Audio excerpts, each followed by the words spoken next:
everyone for being here on these talks on digital consumer trends. So today we're going to be speaking about eSIM and the new ways of delivering connectivity for new digital experiences that eSIM have. So we are at Oasis a SIM and eSIM provider, French company born in 2010 with a French management. And a few key facts about us. We are now the sixth global supplier of SIM and eSIM ranked by Counterpoint Research. I've provided 350 SIM and eSIM globally, and we are present across 4 out of 5 continents. So today I wanted to start with a question. What do these brands have in common that you can see here? We have Airbnb, we have Netflix, Amazon, Uber, apart from the fact that they were not existing 20 years ago. What I see, as Anand was saying, as my Gen Z eye, is that these apps, they enable me to access new digital experiences. They make my life easier when I wanted to watch movies, to go on holidays, or to travel. And they'll help me to save money. And I believe that this is today an experience that we can get with new digital trends in telecom. Let me explain to you what I mean by this. We believe at Oasis that there are new ways of delivering connectivity that could benefit you in the same way than these business models that we've seen before benefit you. Let's say you are catching a plane, arriving at a destination, and you just want to have on-demand, immediate connectivity in your new place of travel right out of the airplane. Then maybe you didn't catch an operator's network or QR code at arrival, but your favorite traveling app, maybe Uber, will have an embedded offer of connectivity that you can download directly through their app on the taxi that may be sharing connectivity with you. And there you go, you have connectivity. You're then maybe traveling by train and your laptop comes with embedded connectivity that's more adapted to traveling and to your need to connect, to remain connected and agile wherever you work. Finally, you're coming home and you have your kids, your cousins, or whoever in the car, and you're able to just make a hotspot to directly connect all of their devices from the car, from the tablet. What we see in this is that connectivity today must adapt to our new lifestyle. But is this what is happening today? I mean, are you doing all of these things that I just mentioned? The reality is no, not yet. And why is that? It's because plastic is still the way to go for companies today. Plastic meaning, in what we mean, physical plastic SIM cards, the one that you probably all have in your mobile phones by now. Just a few facts. There were 8.6 million plastic SIMs sold just for the quarter Q2 2022, and 246 billion for 2022 so far. That obviously does not just take into account consumer device like yours, but also IoT devices. Compared to that, what could be this seamless connectivity that we'll see after, that we call eSIM? We have just seen for this quarter, for this year, 41 million transactions. So that's way less than what we're seeing for plastic. However, eSIM can be the change for these consumer trends to happen. To make it simple, and we're ready to take you through what is eSIM, or you can check in our booth, but eSIM is the digital delivery over the air of a SIM. Basically, if you have a phone, if you have a smartwatch, you don't need any plastic component to go into your device. Now you're going to tell me, okay, that exists, what's up? At first sight, we're catching up. That's something that's going to be available for more than 250, that's going to be provided, by more than 250 operators by the end of 2022. So we are already there. And it's available in more than 88 countries. Most major markets on board with eSIM. Africa is catching up. China is still missing, but that's not for long. all of the operators have not realized that they cannot just provide digital physical SIMs, but that they have to provide this new digital asset that is eSIM. And that's for a good reason. They understand, and you can see here from a GSMA eSIM Summit a survey, that they understand that this is the possibility to explore new opportunities for digital services. They understand that the eSIM slot is going to disappear, so that's not that's a necessity now. They're understanding that consumers are changing and are finally ready to move to these new digital experiences. The problem is that for now, consumers don't hear about it. Less than 30% of consumers are aware of eSIM even existing.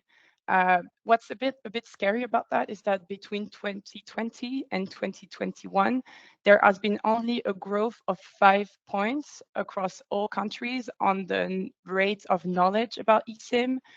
So that's very little. And just to take a few European countries, right now, the percentage of people knowing about eSIM in Italy is 30%, in France is 20%, and in UK is 14%. So that means that a lot of people that could have access to this technology, that give you instant access to connectivity, that give you instant possibility to digitalize your way of living and of working, and they don't know about it. And you know what's actually interesting is that when, again, the GSMA conducted the survey about how do consumers first find about eSIM, it was because for 15%, they've heard about it through a device, buying their new iPhone or buying their smartwatch. It was not from the operators, even if we've seen that by now 250 of them have it. So this is something we're seeing in the market. However, we're happy to see that this is starting to change. As I said, the OEM push is bigger and bigger, and you may have seen the latest announcement about the iPhone 14 in the US that will be the first iPhone to come without an eSIM slot. So we are seeing here a big change in the sense that this is going to impulse a major change for operators. We are already starting to see the change.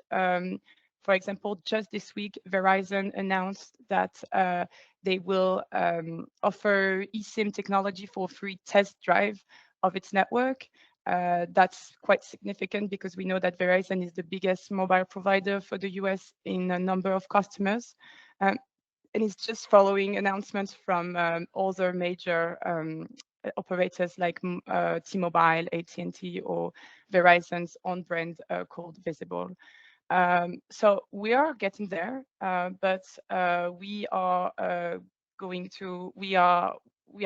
getting there. Now, what are the devices that we'll expect to see on the market, and when are you going to be able to have this technology inside of your hand? Well, it's mainly going to be across smartphones. This is research from Transport Research, SIM Ecosystem Tracker from 2022. As for 2022, 61% of devices were smartphones, followed by smartwatches, connected cars, tablets, drones, etc. Obviously, this is not taking into account all of the IoT market development that we're seeing, but obviously we are here more talking about consumers, so I'll focus on that. Good news is that more and more devices are now eSIM enabled. That's going to be 3.5 billion eSIM connectable device by 2025, leading the way with Apple, Samsung, all the major brands. And starting from this year, the first handset that was less than $400 by Xiaomi, if I'm not mistaken, that was put in the market. So eSIM will not remain a technology that's only for high-end smartphones. It's also going to reach the mid-range smartphones, together with all the market of watches from Apple, Samsung, Huawei, laptops, etc.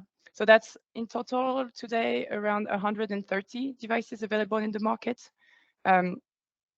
with more to come in the coming year, and probably market penetration of 70 to 80% in the coming years. So all of these technologies will be available to all of the owners of these devices to be able to have seamless connectivity, to jungle be better between your life balance and your work balance, to be able to be more seamless in the way you handle connectivity.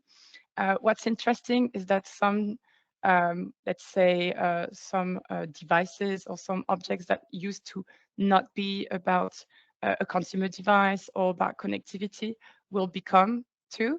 That's the use case of the connected vehicle that is becoming a consumer device now. So connected cars are one of the big kind of obvious use case for eSIM, because obviously because they're mobile, it's difficult to get them to connect it to Wi-Fi or to satellites or to broadband. So eSIM just simplifies that. You put the eSIM inside of the car and you're able to connect the car to the cellular network, even if it's moving through countries, etc. Counterpoint Research believes that 100% of connected card shipments will be eSIM capable by 2030. So this is one of the segments where it has had the best penetration. And as you're seeing in these examples, we're seeing that now the car is not just to drive. It will become your eSIM and Wi-Fi hotspot. It will enable you to improve your navigation system. It will transform the experience that people have in the car, because streaming and gaming will become part of the infotainment system of the car. And finally, we'll expect a better personal data protection by security in design. So in a nutshell, at Oasis, we believe that just the same way that some major companies have allowed consumers to really make new digital experiences, have an easier life, adapt to a new lifestyle, eSIM, and in the way it brings native, seamless, and on over-the-air and instant connectivity for many use cases, also is one of these innovations that we have to look onto. So maybe to conclude, this talk, I'd like to offer to anyone who's joining the call to check whether if you have an eSIM phone or not, because it's very probable that you do have one. And if you have one, please go find an app, an eSIM app, download one and see how easy it is. And now talk about it around you, because this is the next generation of innovation. Thank you very much for listening to me, and please feel free to follow Oasis on all of our social networks after this talk.